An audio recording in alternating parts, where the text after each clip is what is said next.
ये उल्टा है, ये स्कूल वाले नहीं पूछेंगे, स्कूल के लिए नहीं है ये।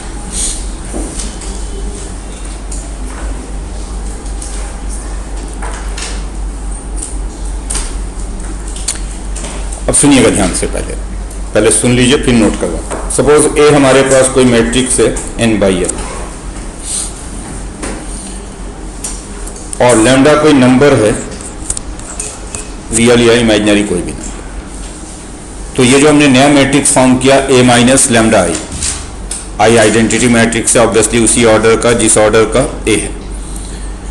तो ये जो नया मैट्रिक्स हमने बनाया a माइनस लैम्डा आई, इसको हम बोलते हैं कैरेक्टरिस्टिक मैट्रिक्स ऑफ a का कैरेक्टरिस्टिक मैट्रिक्स है ये। और अगर इसके डिटर्मिनेंट की वैल्यू निकाले तो ये डिटर्मिनेंट कहलाता है characteristic determinant of a।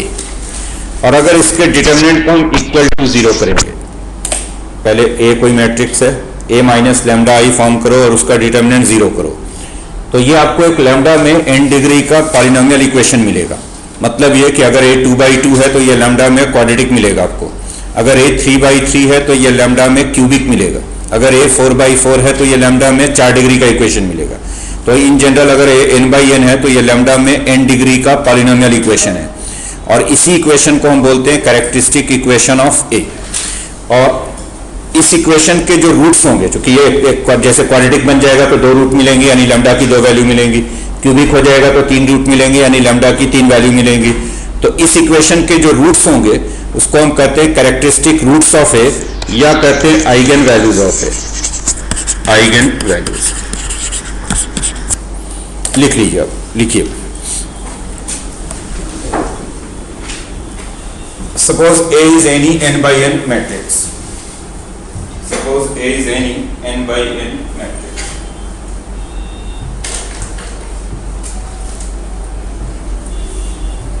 any n by n matrix, and lambda is any number, and lambda is any number,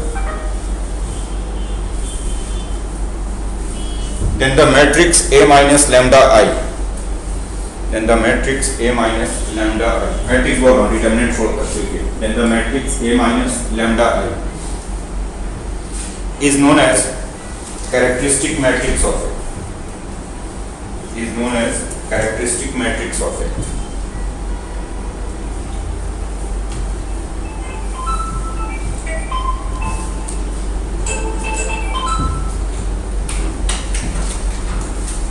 Hello.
Then the matrix A minus lambda I is known as characteristic matrix of A. आगे लिखिए। The equation, ये equation लिखोगे, determinant of A minus lambda I is equal to 0. The equation, ये लिखिए, determinant of A minus lambda I is equal to 0, is known as characteristic equation of A. Is known as characteristic equation of A.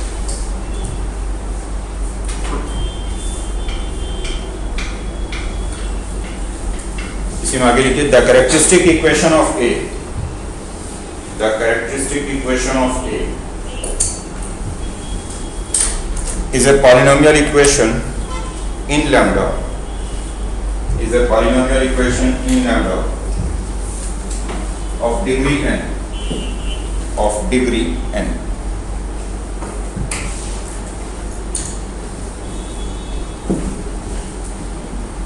जैसे अगर एक को 2/2 लोगे तो quadratic बनेगा lambda, 3/3 लोगे तो क्यूबिक बनेगा, 4/4 लोगे तो बाई क्वाड्रेटिक बनेगा। आगे लिखिए इसी the roots of this equation, roots of this equation are known as eigenvalues of A, eigenvalues of A, या कैरेक्टरिस्टिक रूट्स भी बोलते हैं, कैरेक्टरिस्टिक रूट्स और eigenvalues of A.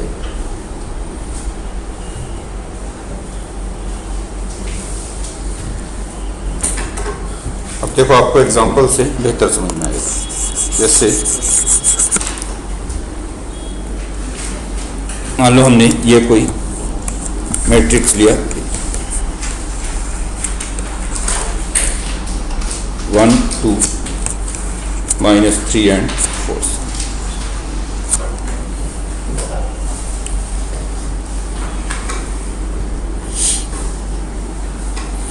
(1 2 -3 and 4). तो अगर इसका कैरेक्टरिस्टिक मैट्रिक्स फॉर्म करें, characteristic matrix, तो क्या होगा वो A माइनस लैम्डा। ए हो गया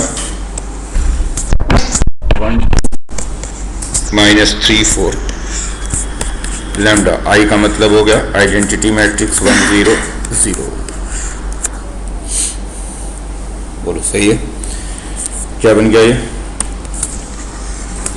1 2 -3 4 और ये लैम्डा अंदर मल्टीप्लाई कर दो तो लैम्डा 0 0 लैम्डा। फाइनली क्या बना ये? फाइनली ये बन गया 1 minus lambda 2 -3 -3 and 4 minus lambda. ये जो मैट्रिक्स बना है इसको बोलेंगे कैरेक्टरिस्टिक मैट्रिक्स ऑफ ए। आगे से इतना काम नहीं करेंगे। किसी भी मैट्रिक्स का कैरेक्टरिस्टिक मैट्रिक्स लिखना हो तो सिर्फ डायगोनल वाले एलिमेंट से लैम्डा सब्ट्रैक्ट कर देना, बाकी को कुछ नहीं करना। जैसे इसका कैरेक्टरिस्टिक हो गया 1 माइनस लैम्डा 4 माइनस लैम्डा, बाकी एक दो ऐसे ये सब पे काम करेगा, चाहे 3/3 हो 4/4 हो। आपको सिर्फ डायगोनल वाले एलिमेंट में से लैम्डा सब्ट्रैक्ट करना है, बाकी को एज इट इज छोड़ देना, जो है वही छोड़। तो आगे से हम इतना कुछ नहीं लिखेंगे, जब भी कैरेक्टरिस्टिक लिखना होगा सीधा उसको लिखेंगे। ठीक है? नाउ अगर इसकी कैरेक्टरिस्टिक इक्वेशन लिखें, characteristic equation of A,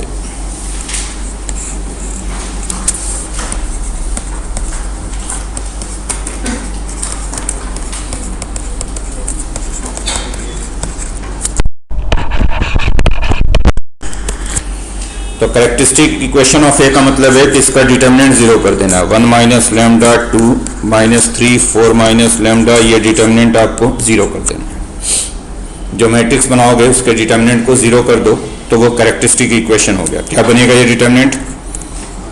multiply करो तो ये डिटर्मिनेंट बनेगा 1 minus lambda 4 minus lambda plus 6। तो बनेगा, इधर से सब्ट्रैक्ट करेंगे, मल्टीप्लाई करो, ये है 4 minus lambda -4 lambda plus lambda square plus 6, 4 minus lambda -4 lambda plus lambda, क्या बना ये finally? Lambda square plus 10 is equal to. तो ये जो इक्वेशन बना है देखो क्वाड्रेटिक बना। अगर 2/2 लिया तो 3/3 लेंगे तो क्यूबिक बनेगा। तो इसी को बोलते हैं कैरेक्टरिस्टिक इक्वेशन ऑफ ए। ना अगर आप इसके रूट्स फाइंड करो क्वाड्रेटिक वाले फॉर्मूले से तो क्या आएगा इसका roots? -b plus minus √b² which is 25 4ac यानी 40/2। तो इमेजिनरी वैल्यू आ रही है, लैम्डा की 2 वैल्यू आ रही है। तो आ रहा है 5 प्लस √15 i/2 और दूसरा 5 माइनस √15 i/2। बोलो सही है? तो ये जो दो रूट्स आए हैं यही हो गए आइगन वैल्यू।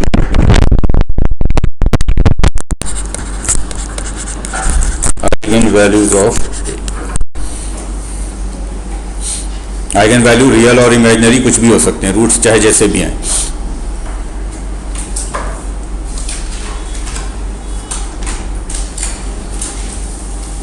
अब लिखिए properties of characteristic equation and eigen values. Properties of characteristic equation and eigen values.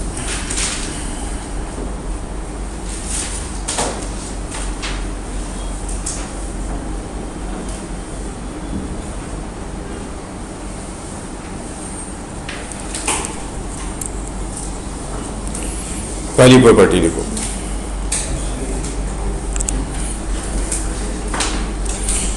जो फर्स्ट प्रॉपर्टी है बहुत ही इंपॉर्टेंट प्रॉपर्टी है और इसी की वजह से कैरेक्टरिस्टिक इक्वेशन आपको पढ़ाया जा रहा है। इस फर्स्ट प्रॉपर्टी को कैली हैमिल्टन थ्योरम भी बोलते हैं।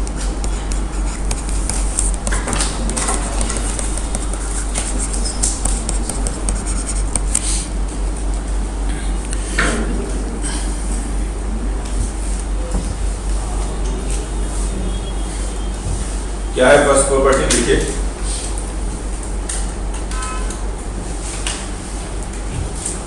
every matrix satisfies its characteristic equation. Every matrix satisfies its characteristic equation.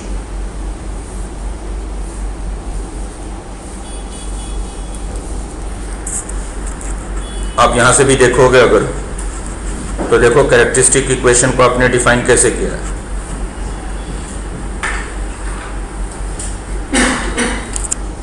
Characteristic equation को आपने तो डिफाइन किया, determinant of A minus lambda is equal to C. यहाँ भी दिख रहा है कि अगर हम लैम्डा की जगह पे ए रख देंगे तो सेटिस्फाई हो जाएगा, क्योंकि अगर लैम्डा की जगह पे ए रख देंगे तो ए माइनस ए आई होगा, ए आई की वैल्यू तो ए ही बनी है तो सेटिस्फाई करेगा। तो लैम्डा को अगर हम ए से रिप्लेस करें तो इक्वेशन सेटिस्फाई होता है। और इसीलिए ये जो हमने कैरेक्टरिस्टिक इक्वेशन बनाया है, ये वाला ए का कैरेक्टरिस्टिक इक्वेशन, इसको भी ए सेटिस्फाई करेगा। तो ए सेटिस्फाई करेगा, दैट मींस कि क्या होगा, ए स्क्वायर माइनस 5a प्लस 10 है। जब आपको पहले ही बताया जा चुका है कि किसी भी पॉलिनोमियल में जब आप वेरिएबल को मैट्रिक्स से रिप्लेस करते हो तो नंबर की जगह पे क्या लिखते हो, नंबर इंटू आई लिखते हो। तो ए square minus 5a plus 10i की वैल्यू 0 होगी। तो ए इसको सेटिस्फाई करेगा हमेशा इस इक्वेशन को। तो यहाँ से हम लिख सकते हैं कि ए square minus 5a plus 10i की वैल्यू, और ये हमेशा ट्रू होगा, चाहे 2/2 लें, 3/3 लें, 4/4 लें, चाहे किसी भी ऑर्डर करें, हर एक मैट्रिक्स अपने कैरेक्टरिस्टिक इक्वेशन को सेटिस्फाई करता है। और ये बहुत ही इंपॉर्टेंट प्रॉपर्टी है, इसकी मदद से बहुत सारे प्रॉब्लम आपकी आसानी से सॉल्व होंगे। जैसे ये कोई भी मैट्रिक्स आपको गिवन है, यही मान लो गिवन होता है और कहा जाता है कि ए स्क्वायर की वैल्यू एक्स ए प्लस वाई आई है, एक्स और वाई फाइंड करें। ए मैट्रिक्स गिवन है, जो गिवन था यही मैट्रिक्स मान लो जो आपने लिया, और ए स्क्वायर की वैल्यू एक्स ए प्लस वाई आई। तो एक तो ऑप्शन आपके ये पास ये कि पहले ए स्क्वायर निकालो, फिर एक्स ए प्लस वाई आई निकालो, देन दोनों को इक्वेट करके एक्स और वाई फाइंड करो, ठीक। लेकिन अगर आप कैरेक्टरिस्टिक इक्वेशन से निकालोगे तो जल्दी निकल जाएगा, क्योंकि यहाँ से सीधा ही मिल गया। ए स्क्वायर की वैल्यू क्या हो गई, 5a माइनस 10 है, यानी एक्स की जगह पे क्या हो गया 5, वाई की जगह पे हो गया माइनस 10। तो कैरेक्टरिस्टिक इक्वेशन की मदद से आपको ए स्क्वायर वगैरह निकालना नहीं पड़ेगा।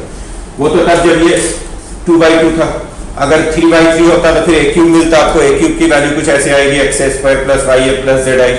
अब उसमें ए क्यूब निकालोगे, फिर एक्स ए स्क्वायर निकालोगे, वाई ए निकालोगे। मान लो ए कोई 3/3 मैट्रिक्स है और ये गिवन है आपको कि ए क्यूब की वैल्यू है X A square plus Y A plus Z I, और पूछा गया कि एक्स वाई जेड की क्या वैल्यू है वो फाइंड करें।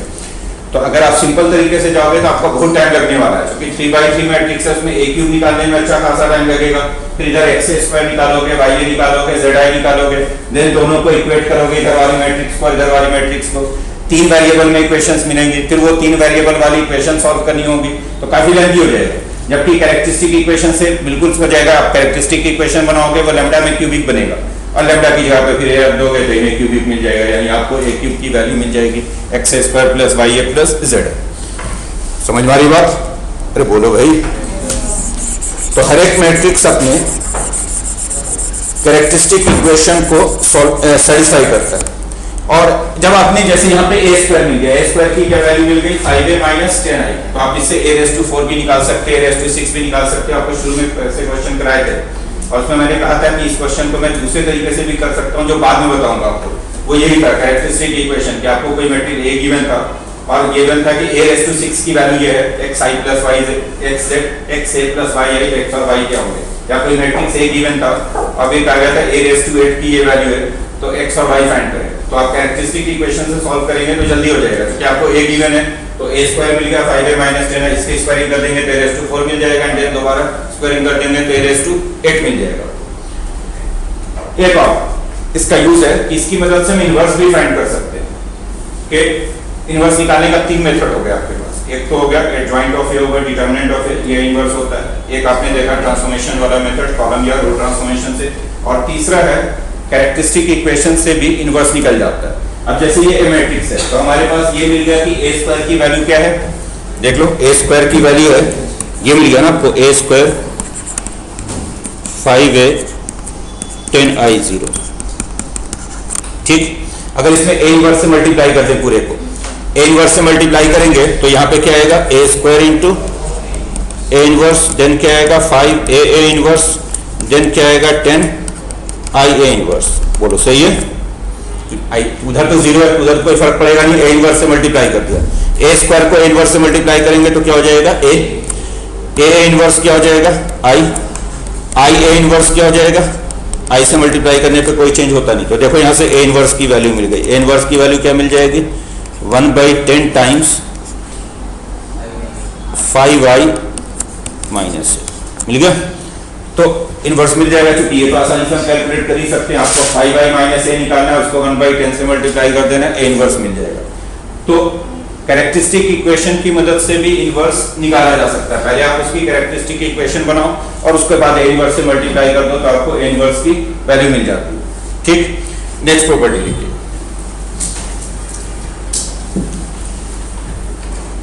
नेक्स्ट लिखो नंबर 2।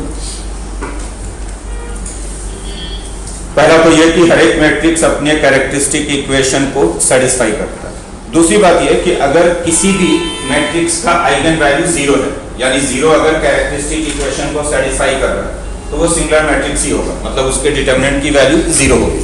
वो इसलिए कि यहां से भी देखो एक्चुअली कैरेक्टरिस्टिक इक्वेशन यही तो है, ठीक है। अगर इसको lambda is equal to 0 satisfy कर रहा है तो अगर लैम्डा को 0 रख देंगे तो क्या मिल जाएगा, determinant of A is equal to 0। Determinant of A 0 का मतलब कैसा मैट्रिक्स हो गया, ये सिंगुलर मैट्रिक्स हो गया।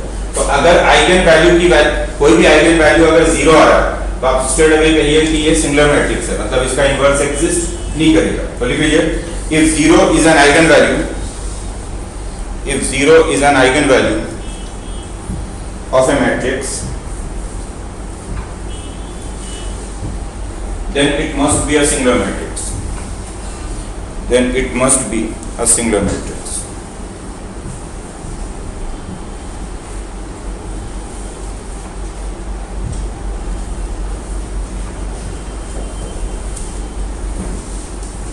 तो अगर आपने किसी भी इक्वेशन का कैरेक्टरिस्टिक, किसी भी मैट्रिक्स का कैरेक्टरिस्टिक इक्वेशन बना लिया और उसके रूट्स निकाल लिया, यानी आइगन वैल्यू निकाल लिया, रूट्स को ही आइगन वैल्यू बोलते हैं।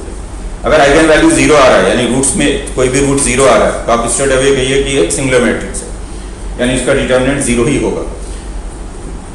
तो वैसे केस में इनवर्स एग्जिस्ट नहीं करेगा, क्योंकि आप कैरेक्टरिस्टिक इक्वेशन से भी इनवर्स निकालते हो। तो अगर आपने कैरेक्टरिस्टिक इक्वेशन निकाला और उसको दिख रहा है कि 0 उसको सेटिस्फाई कर रहा है, तो आप स्ट्रेट अवे कहिए कि इनवर्स एग्जिस्ट नहीं कर। Next,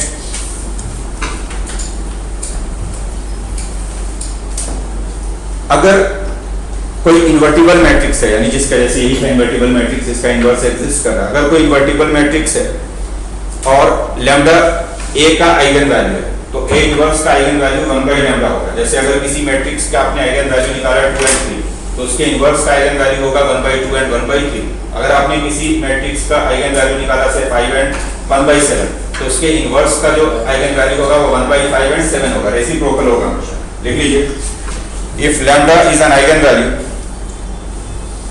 if lambda is an eigenvalue of an invertible matrix A, अगर इनवर्स एग्जिस्ट कर रहा है तो of an invertible matrix A,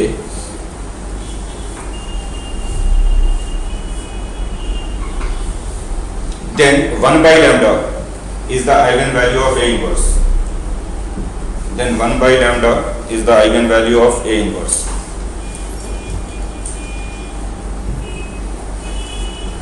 अगर A का आइगन वैल्यू लैम्डा है तो A इनवर्स का आइगन वैल्यू उसका रेसिप्रोकल, जैसे अभी आपने आइगन वैल्यू निकाला तो ये दोनों में,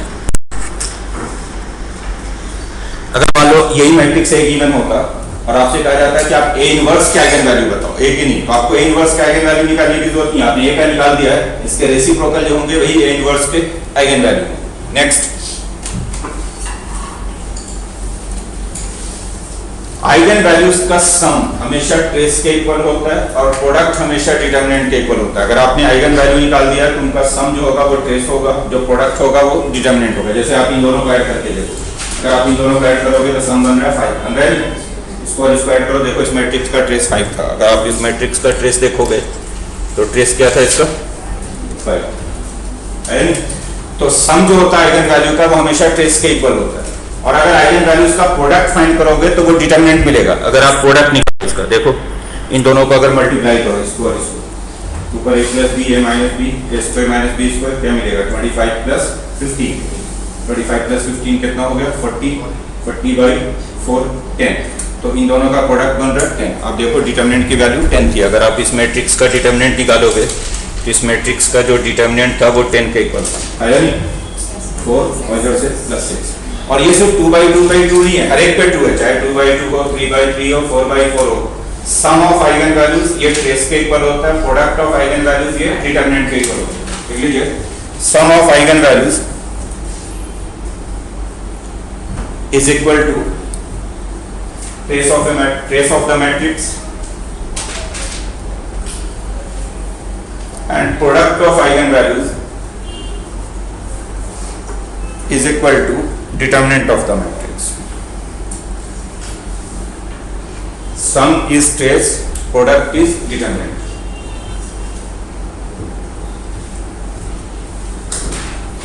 तो अगर आपको किसी भी मैट्रिक्स का सिर्फ आइगन वैल्यू बता दिया गया तो आप उसका ट्रेस और डिटरमिनेंट बता दोगे। जैसे हमने कह दिया कि किसी मैट्रिक्स का आइगन वैल्यूज 1 2 एंड 3 है, एक 1 है, दूसरा 2 है, तीसरा 3, तो आप स्ट्रेट अवे कहिए कि इसका ट्रेस होगा 1 + 2 + 3 यानी 6, और डिटरमिनेंट भी होगा 6, 1 × 2 × 3। तो हमारी बात मैट्रिक्स खत्म हो गया, उसके एक दो क्वेश्चन अगली बार करा दूंगा आइगन वैल्यू के।